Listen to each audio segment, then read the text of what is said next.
Good morning, beautiful people. This is Gaisha, also known as the Junior Economist, and I'm coming to you with my first mini episode of how to economically analyze your business.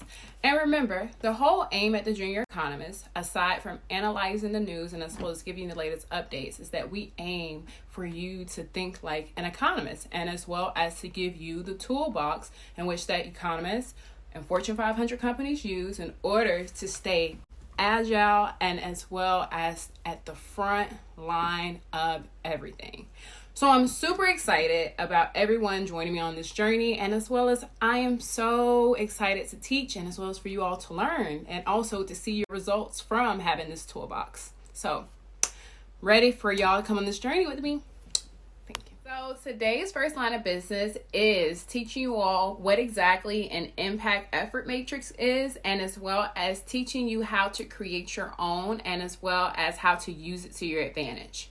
So an impact effort matrix is basically a tool in which that anybody can use, and this especially becomes pertinent to people who are particularly creative or who have a whole bunch of ideas in which they want to execute, but yet they don't know which one to do first. So this tool really helps you analyze what is going to make the greatest impact, and as well as what is going to cost me the greatest effort. So in a sense, you are weighing like your opportunity cost, which is a word in which that we love to use in economics, in order to see which one is going to have the biggest payoff with the least or sometimes the most effort, and which one is going to have the most impact. Okay.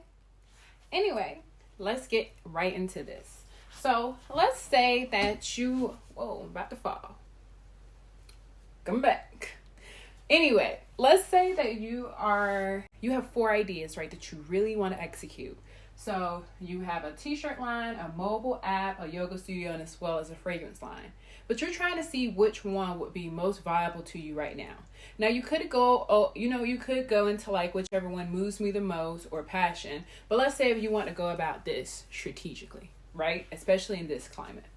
So now, without any further research, the way in which how you would set up your impact analysis is just like how you would set up an XY chart. An XY table. So, go like this. Boom. Boom. So, you label. Now, let's get into this graph, honey. So, when you were filling out your impact effort chart, take it back to grade school. Think about what you have to put in, which is your inputs or your X, to get out, which is your Y. So therefore, intuitively, we would know that since this would be X, your input, which is your effort, which is going to result in your impact. So now since we have those labels, we're now going to divide them up into 4 sections. So since over here, it would take very minimal effort and then you get very minimal impact. That's okay, but you could do better. So it's probably best to choose like another idea, right? Now right here, if you can put very minimal effort, but yet make huge impact, which is something in which that you're probably good at naturally. All right, so now since you have the okay and the great, but now what happens when you have to put in a whole bunch of effort, but yet you get very little impact? It's not to say that the idea isn't great, but it is bad because it's not the most efficient use of your time. So let's come back to it later. And then here, if you put in like a lot of effort, but you have lots of impact as well, that's still good. We'll take it.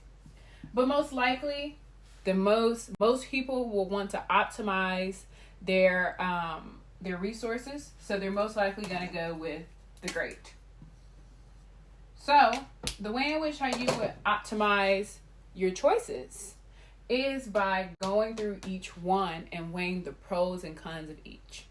Now to get the rest of this lesson, y'all got to check me out on YouTube, which will be coming out in a few days. But thank you so much for your time, and please let me know if you learned something.